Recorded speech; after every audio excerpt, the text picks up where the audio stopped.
Dobro jutro svima. Krećemo na doručak u grad. Idemo na hop on hop off bus jer čekamo da iskoristimo taj Brisel card. Mi smo danas stvarno uranile. Još ništa nije otvoreno, ali nema veze. Barem možemo okidati fantastične fotke bez turista i hrpe ljudi ispred znamenitosti.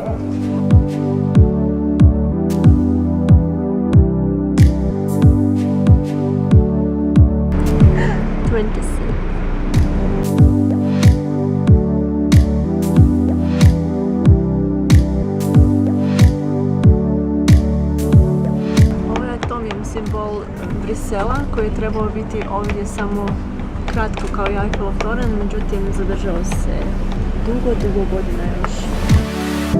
Stavlja kristalnu strukturu željeza.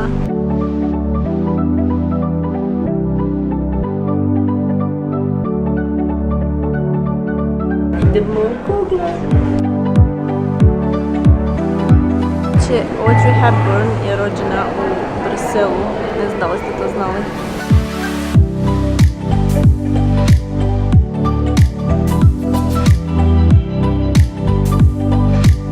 Jeste znali da Brisel u biti znači usred močvare?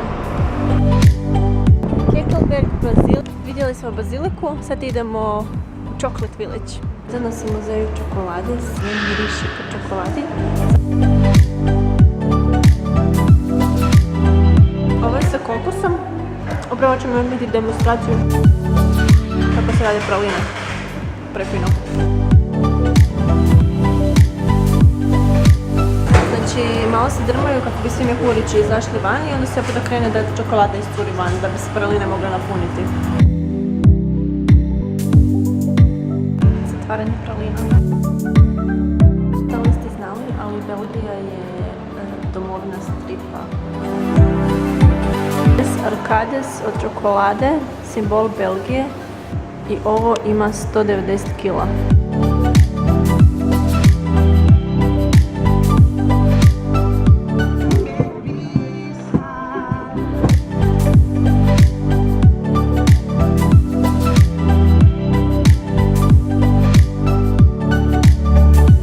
Restorančić na restorančiću, preslatko.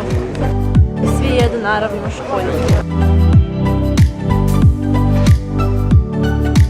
Ovo je red za krompiriće.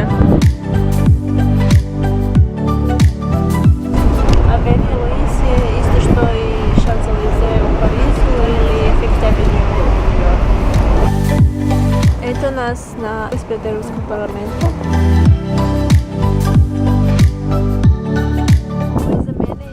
Berlinskog zida.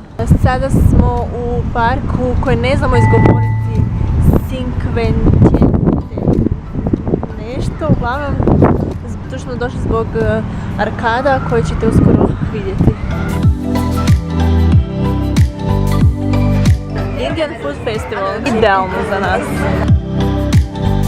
Eto da su Chaise Lion na večeri, svi su jako ljubazni.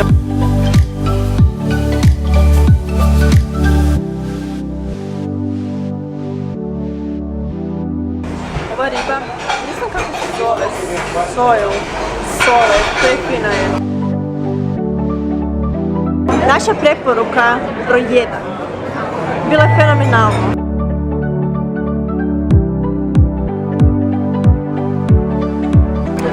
Eto nas na Grotemarkt, pijemo pivo. Ja pijem pivo koje je stvarno fino, nekako voćno pivo, vjerojatno nekakav cider.